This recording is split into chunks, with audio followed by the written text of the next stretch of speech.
വേഗം വരുന്നവനായ യേശുക്രിസ്തുവിന്റെ നാമത്തിൽ ദൈനംദിന അപ്പം എന്ന അനുദിന വചനചിന്തയിലേക്ക് ഏവർക്കും സ്വാഗതം.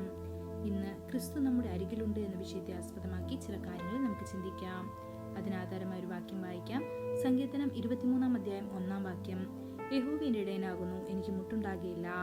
കർത്താവ് നമ്മുടെ ഇടയനാണ്. എന്നാൽ നമ്മുടെ ജീവിതത്തിൽ അവൻ സന്നിഹിതനായിരിക്കുന്ന മറ്റു പല വിധങ്ങളെയും തിരുവെഴുത്തുകൾ നമുക്ക് കാണിച്ചു തരുന്നു. അവയിൽ ചിലതിനെക്കുറിച്ച് ഇന്ന് നമുക്ക് ചിന്തിക്കാം. ഒന്നാമതായി, അവൻ നമ്മുടെ പിതാവാണ്. ഒരു പിതാവ് തന്റെ മക്കളോട് കരുണ കാണിക്കുന്നത് പോലെ കർത്താവ് തന്നെ ഭയപ്പെടുന്നവരോട് കരുണ കാണിക്കുന്നു. ഇത് സങ്കീർത്തനം 103 അധ്യായം 13 വാക്യത്തിൽ കാണപ്പെടുന്നു. ഒരു പിതാവ് തന്റെ കുട്ടിയെ എടുത്ത് വഹിക്കുന്നത് പോലെ നമ്മുടെ ദൈവം നമ്മെ പരിപാലിക്കുകയും എല്ലാ കാര്യങ്ങളിലും നമ്മെ വഹിക്കുകയും ചെയ്യുന്നു. രണ്ടാമതായി, ഒരു അമ്മയെ പോലെ അവൻ നമ്മെ ആശ്വസിപ്പിക്കുന്നു. അമ്മ ആശ്വസിപ്പിക്കുന്ന ഒരാളെ പോലെ ഞാൻ നിങ്ങളെ ആശ്വസിപ്പിക്കും, നിങ്ങൾ യെരൂശലേമിൽ ആശ്വാസം പ്രാപിക്കും എന്ന് യെശയ്യാവ് 66 അധ്യായം 13 വാക്യത്തിൽ കാണപ്പെടുന്നു. ഒരമ്മയുടെ സ്നേഹത്തിന് തുല്യമായ മറ്റൊരു സ്നേഹവും ഈ ലോകത്തിലില്ല. ദൈവത്തിന്റെ സ്നേഹം ആർദ്രതയിലും ശക്തിയിലും അതിനോട് യോജിക്കുന്നു. മൂന്നാമതായി, അവൻ നമ്മുടെ ഗുരുവാണ്.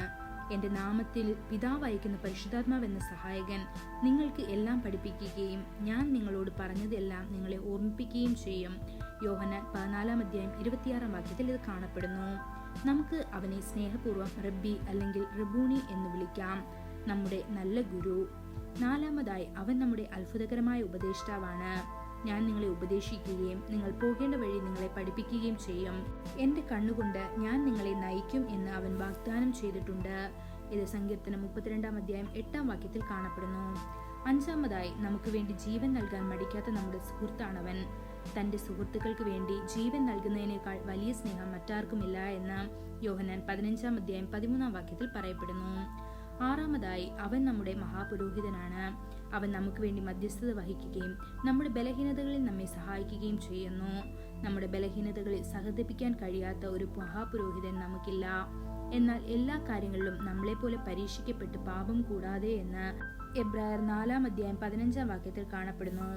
ഏഴാമതായി, അവൻ നമ്മുടെ സൃഷ്ടാവും ആശ്വാസകനുമാണ്. നമ്മുടെ ഹൃദയങ്ങൾക്ക് ആശ്വാസം നൽകുന്നവനാണ്. ഞാൻ പിതാവിനോട് പ്രാർത്ഥിക്കും, അവൻ എന്നേക്കും നിങ്ങളോടുകൂടെ വസിക്കേണ്ടതിന് മറ്റൊരു സഹായകനെ അവൻ നിങ്ങൾക്ക് തരും എന്ന് യോഹന്നാൻ 14 അധ്യായം 16 വാക്യത്തിൽ പറയപ്പെടുന്നു.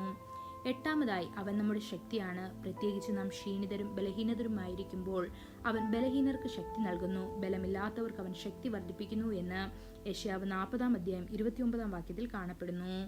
ഒമ്പതാമതായി, അവൻ നമ്മെ വീഴാതെ സൂക്ഷിക്കുകയും നമ്മെ കുറ്റമറ്റവരായി അവതരിപ്പിക്കാൻ കഴിവുള്ളവനുമാണ്. ഇപ്പോൾ നിങ്ങളെ ഇടറിപ്പോകാതെ കാക്കാനും തന്റെ മഹത്വത്തിന് മുൻപ് നിങ്ങളെ കുറ്റക്കാരെ സന്തോഷത്തോടെ അവതരിപ്പിക്കാനും കഴിയുന്നവനാണെന്ന് യൂദ 1 അധ്യായം 24 വാക്യത്തിൽ കാണപ്പെടുന്നു. പത്താമതായി, അവൻ നമ്മോടൊപ്പം ആഴമായ കൂട്ടായ്മയിലും ഐക്യത്തിലും നടക്കുന്ന ഒരു പ്രിയ സുഹൃത്താണ്. ദൈവത്തിന്റെ പ്രിയ മക്കളെ, ഈ വഴികളിലെല്ലാം കർത്താവ് നമ്മുടെ അരികിലുണ്ട്.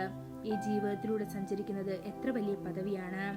ഈ വചനങ്ങളാൽ ദൈവം നമ്മെ ഓരോരുത്തരെയും അനുഗ്രഹിക്കുമാറാകട്ടെ. കൂടുതൽ ധ്യാനത്തിനുള്ള വാക്യം ആവർത്തന പുസ്തകം 33 അധ്യായം 27 വാക്യം.